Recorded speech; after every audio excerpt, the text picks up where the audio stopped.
Bunga di Batu Cadas. Audiobook, novel silat. Cerita, Esa Mintarja. Jilid 80. 6 orang perampok. Dan kalian adalah prajurit.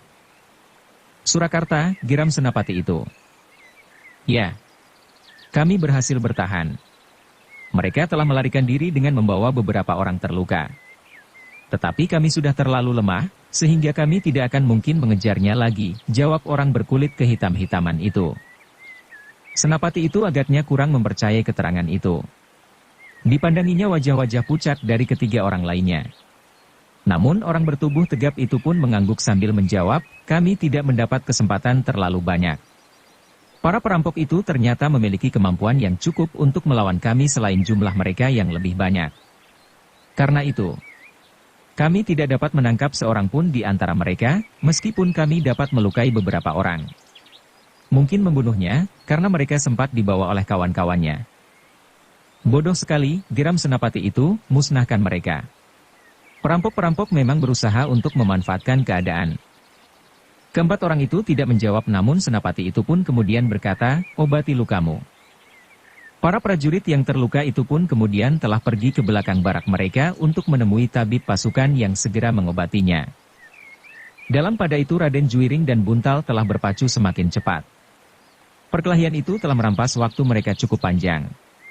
Sehingga karena itu, maka mereka harus berpacu lebih cepat lagi, agar mereka tidak terlalu lama mencapai daerah pertahanan Pangeran Mangkubumi untuk memberikan surat jawaban Raden Mas Said yang sudah mereka mengerti isinya.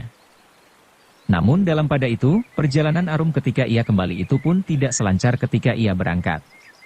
Ketika ia sampai di Bulak Panjang yang sepi, tiba-tiba saja ia berpapasan dengan dua orang berwajah kasar. Seorang masih muda sedangkan yang lain mendekati pertengahan abad.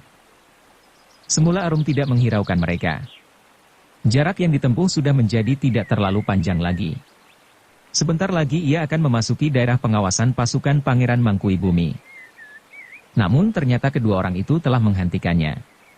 Anak muda itu berdiri di tengah jalan sambil bertolak pinggang, sementara orang yang separuh baya itu berdiri termangu-mangu di pinggir jalan. Aram menjadi berdebar-debar. Merdelik bahwa kedua orang itu bersenjata, maka agaknya keduanya adalah bagian dari satu pasukan. Tetapi pasukan yang mana? Arum mengenal kalimat-kalimat sandi apabila diperlukan. Karena itu apabila keduanya adalah orang-orang dari pasukan Pangeran Mangkubumi maka keduanya tidak akan berbahaya baginya. Tetapi ternyata bahwa jantung Arum pun berdebar semakin cepat. Nampaknya keduanya memiliki sifat yang agak berbeda dari para pengikut Pangeran Mangkubumi. Karena itu, maka Arum pun menjadi semakin berhati-hati ketika ia mendekati kedua orang yang nampaknya sengaja menunggunya.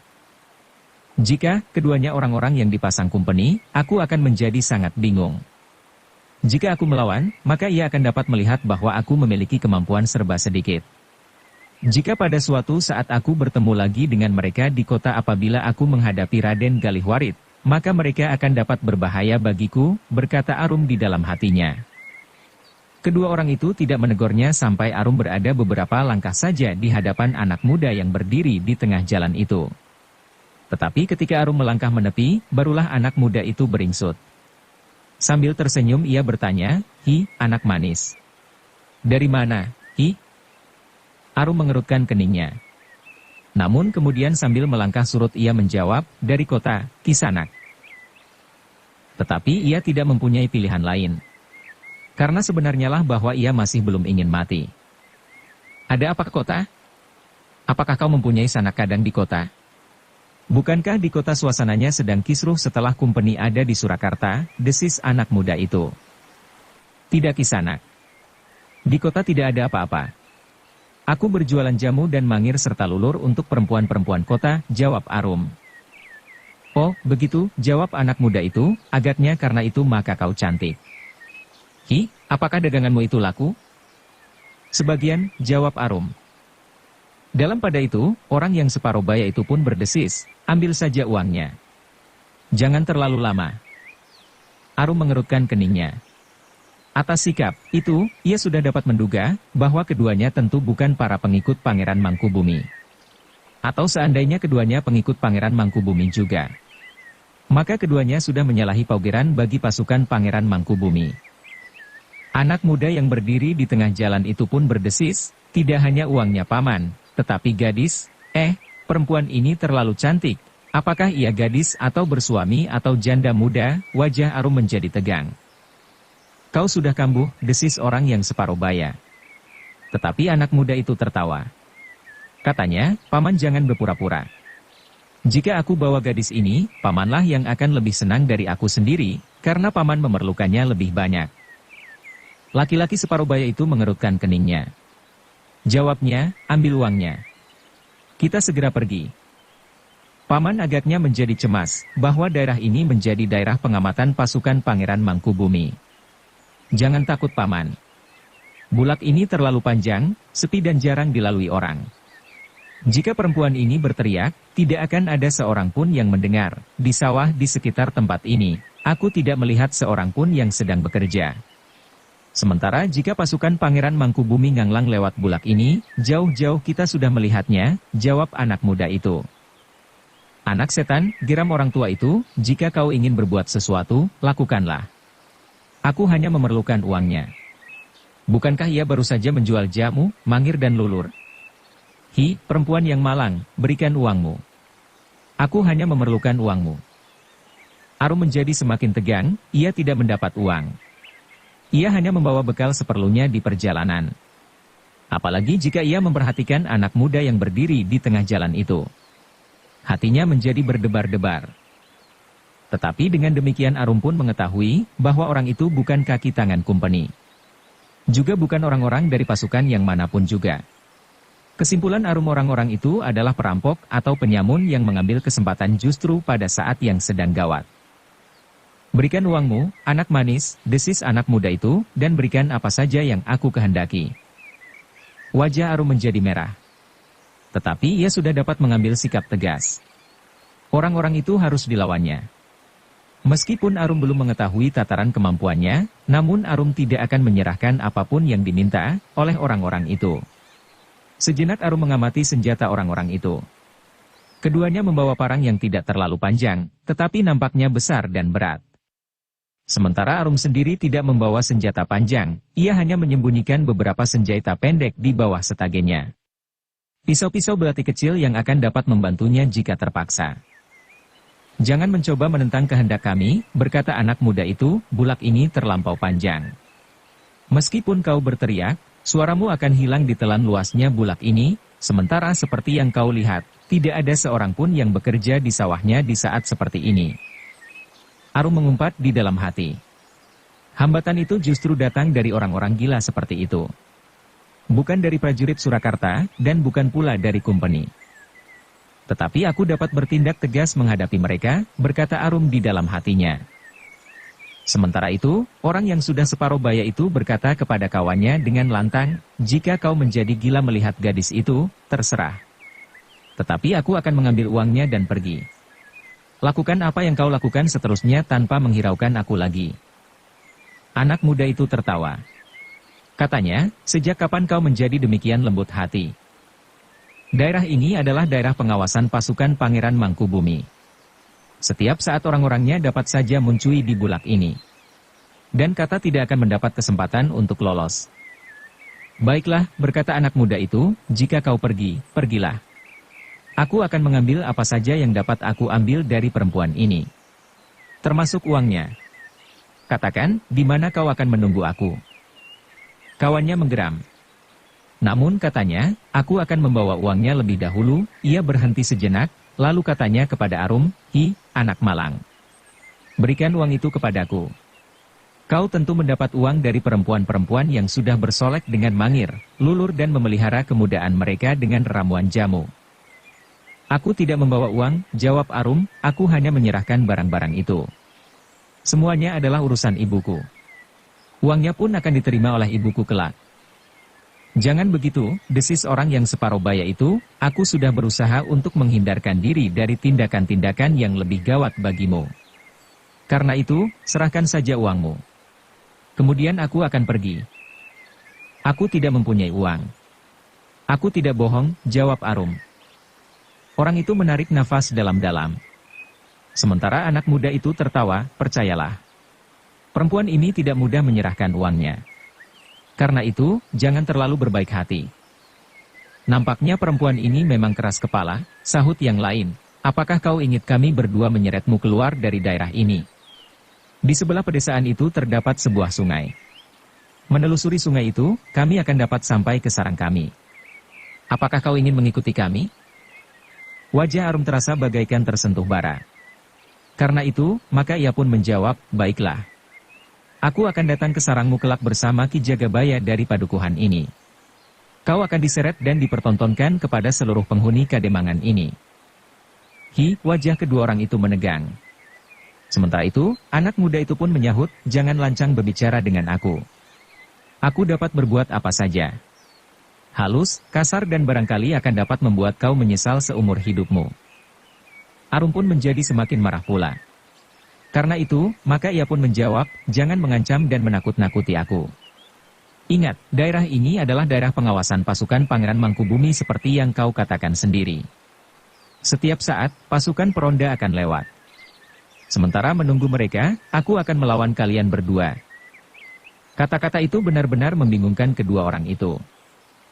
Sehingga untuk sejenak, keduanya justru berdiam diri sambil berpandangan. Kisanak, berkata Arum kemudian, aku masih memberi kesempatan kalian untuk menyingkir dari jalan ini sebelum pasukan peronda Pangeran Mangkubumi lewat dan menyeret kalian ke daerah pertahanannya untuk diadili. Wajah anak muda itu pun masih nampak tegang. Namun kemudian ia tertawa sambil berkata, luar biasa. Kau adalah perempuan yang luar biasa. Kau tidak menjadi gemetar melihat kami dan rencana kami, bagaimana kami akan memperlakukan kau. Justru kau masih sempat berusaha untuk membebaskan dirimu dengan menggertak kami. Aku tidak menggertak.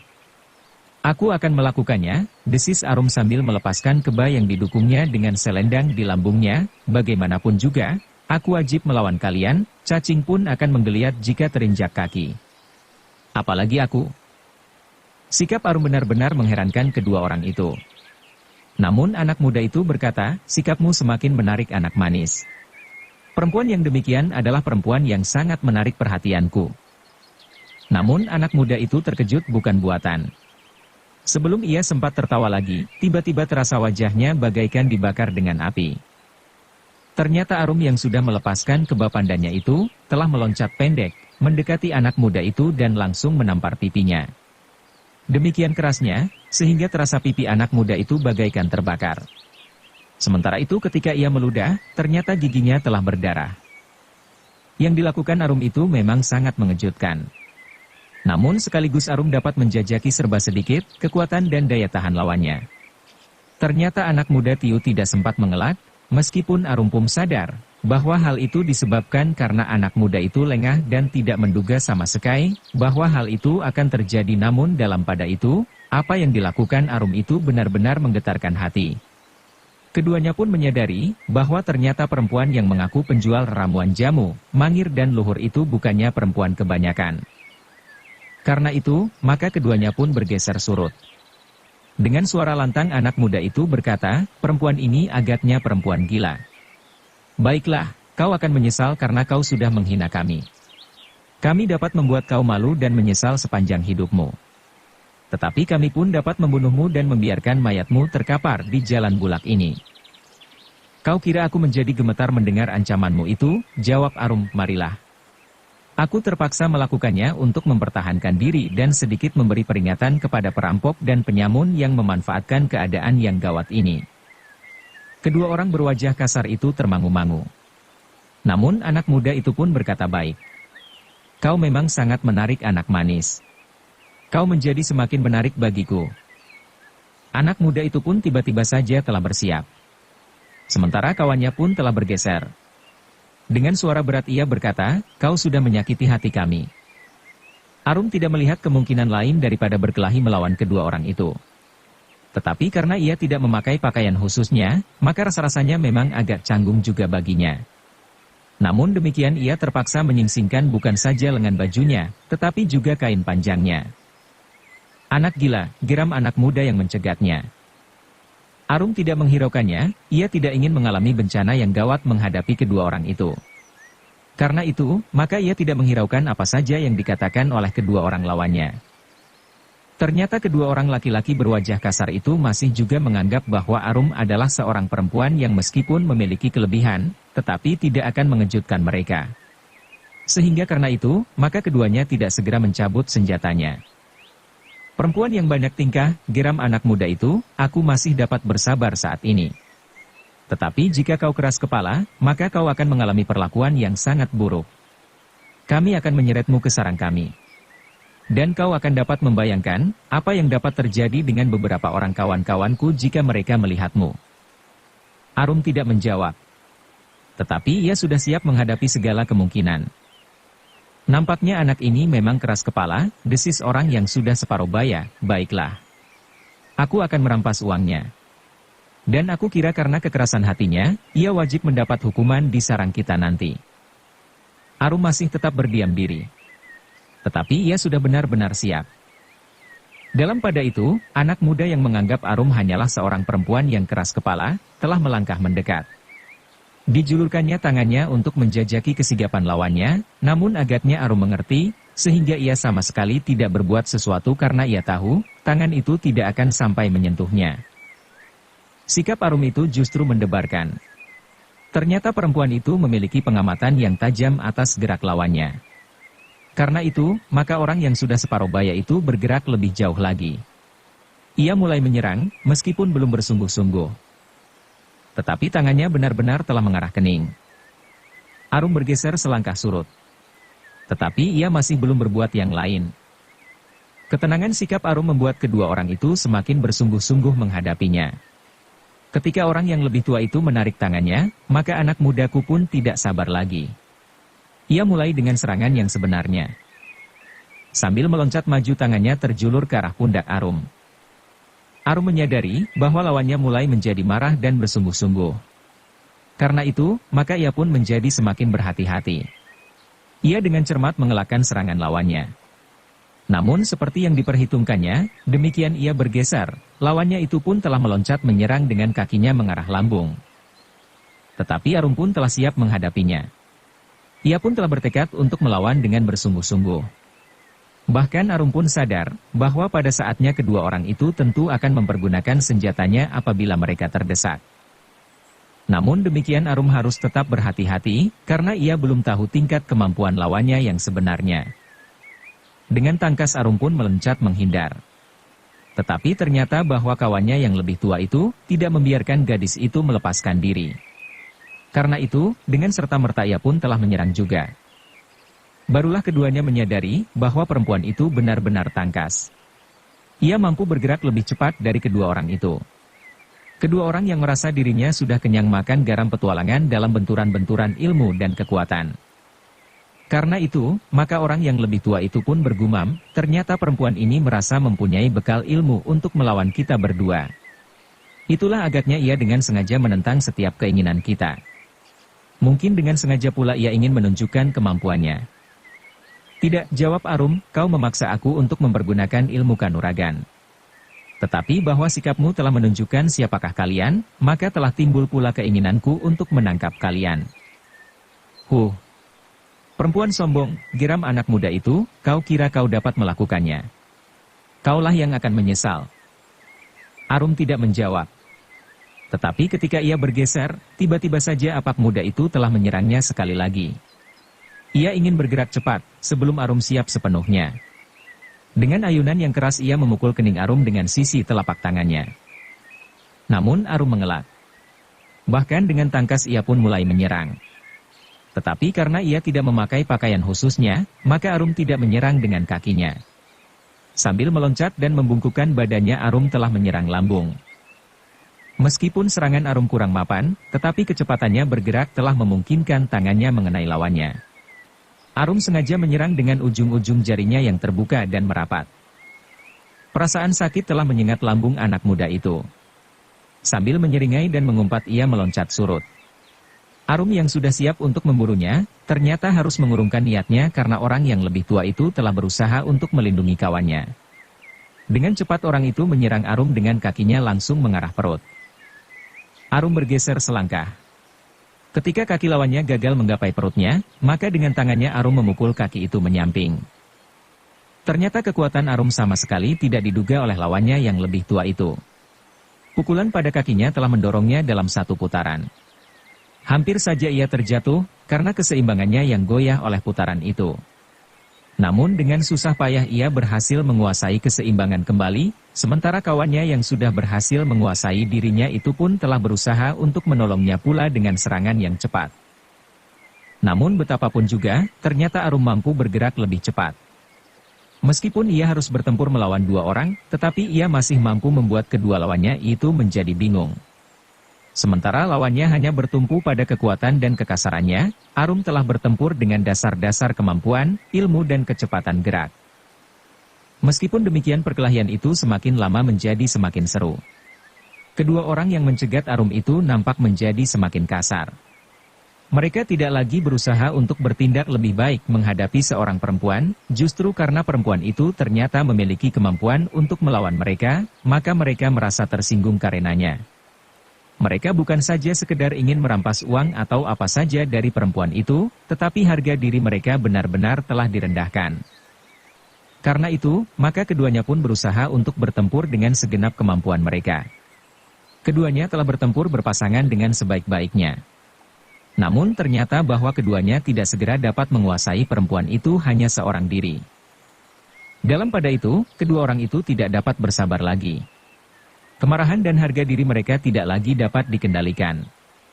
Meskipun keduanya semula ragu-ragu, apakah dua orang laki-laki yang berkelahi melawan seorang perempuan harus menarik senjata mereka. Tetapi mereka tidak dapat mengingkari kenyataan. Keduanya tidak segera dapat mengalahkan perempuan itu. Karena itu, maka mereka tidak ingin membuang waktu lebih banyak lagi. Dengan senjata, mereka akan segera menguasainya. Bahkan jika perlu, kematian perempuan itu tidak akan membebani perasaan mereka, karena keduanya sudah terbiasa membunuh siapa saja yang tidak menuruti kemauan mereka tanpa menganut satu paugeran pun. Dalam pada itu, Arum telah melihat gelagat itu. Karena itu ia harus berpikir untuk mengatasinya. Jika keduanya bersenjata, maka ia tentu akan mengalami kesulitan. Bagaimanapun juga, dua orang itu sudah terbiasa bermain dengan senjata. Dengan demikian, maka Arum harus bertindak lebih cepat. Ia sadar bahwa ia akan menghadapi kesulitan dengan senjata-senjata itu. Namun Arum tidak kehabisan akal. Sesaat sebelum keduanya menarik senjatanya, Arum telah menyerang mereka dengan garangnya. Bagaikan angin pusaran ia berputar, meloncat dan menyerang dari arah yang tidak terduga. Dalam keadaan yang demikian Arum telah melupakan pakaiannya. Meskipun ia tidak berpakaian khusus tetapi pertimbangan-pertimbangan lain telah mendorongnya untuk bertempur lebih garang. Kedua lawannya terkejut melihat pembahan sikap gadis itu. Bahkan anak muda yang mencegatnya itu tidak sempat mengelak ketika Arum menghantam lambungnya dengan kakinya. Demikian ia menarik kakinya, sambil berputar ia telah menyerang lawannya yang lain dengan tangan yang terjulur lurus ke arah dada. Arum memang memancing kekisruhan di saat keduanya berusaha untuk memperbaiki kedudukan mereka, sehingga kerja sama mereka dapat disusun kembal, maka Arum tiba-tiba saja telah melibat anak muda itu dalam perkelahian jarak pendek. Jangkauan tangan Arum telah menangkap pergelangan tangan anak muda itu dan memilihnya. Yang terjadi itu demikian cepatnya, sehingga anak muda itu tidak sempat berbuat sesuatu. Apalagi ketika tiba-tiba Arum telah menghantam punggungnya dengan lutut, dan dengan serta-merta mendorong anak muda itu sehingga jatuh tertelungkup. Adalah di luar perhitungan mereka bahwa semuanya itu dapat terjadi begitu cepat. Anak muda itu baru menyadari apakah yang telah terjadi, ketika tiba-tiba saja terasa wajahnya mencium debu. Ternyata tangan perempuan itu tidak selembut yang diduganya ketika ia melihat Arum berjalan mendekatinya dari arah kota. Anak muda itu mengira bahwa perempuan itu adalah sebagaimana kebanyak perempuan cantik, berkulit lembut dan berhati lemah. Tetapi ternyata perempuan yang seorang ini agak berbeda dengan perempuan kebanyakan. Dalam pada itu, kawannya yang melihat sikap Arum tidak menunggu lebih lama lagi. Tiba-tiba saja di tanganinya telah tergenggam senjatanya tanpa memikirkan harga dirinya lagi, meskipun yang dilawannya hanya seorang perempuan. Namun orang itu pun terkejut bukan kepalang. Selagi ia sudah siap untuk menyerang, juga dalam usahanya menyelamatkan kawannya yang sedang berusaha untuk bangkit, dilihatnya perempuan itu pun telah memegang senjata pula di tangannya. Baru kedua orang itu sadar, bahwa dalam pergulatan berjarak pendek antara anak muda itu dengan Arum, maka Arum telah berhasil menarik senjata anak muda itu di luar sadar pemiliknya. Dengan demikian, wajah kedua orang laki-laki kasar itu menjadi semakin tegang. Ketika anak muda itu berhasil berdiri dan menguasai keseimbangannya, ia pun menjadi bingung karena senjatanya sudah terlepas dari sarungnya. "Licik," geram anak muda itu, "kau curi senjataku." "Sudah adil," jawab Arum, "kalian membawa sebilah senjata, aku pun membawanya. Aku tidak menghitung jumlah orangnya." "Persetan," geram anak muda yang marah itu, "kembalikan senjataku. Jangan merengek seperti kanak-kanak kehilangan mainan. Yang sedang kita pertaruhkan sekarang adalah nyawa kita masing-masing," jawab Arum. Kedua laki-laki itu menggeram. Tetapi mereka tidak dapat memaksa Arum menyerahkan senjatanya. Namun dalam pada itu, laki-laki muda yang sudah tidak berpedang itu pun telah mengurai ikat pinggangnya. Sambil mengikatkan kain panjangnya pada pinggangnya, ia berkata, "Ikat pinggangku tidak kalah nilainya dengan parang itu. Jika kau tersentuh ikat pinggangku, maka kulitmu pun tentu akan terkelupas." "Terserahlah," jawab Arum, "tetapi agaknya aku lebih senang mempergunakan senjatamu." Orang yang lebih tua itu tidak sabar lagi. Ia pun segera menggerakkan parangnya yang terjulur mendatar. Sekali-sekali ia bergeser, sementara ujung pedangnya masih tetap mengarah ke dada Arum. Bersambung ke jilid 81. Dukung kami dengan subscribe, follow, like, komen dan share. Terima kasih.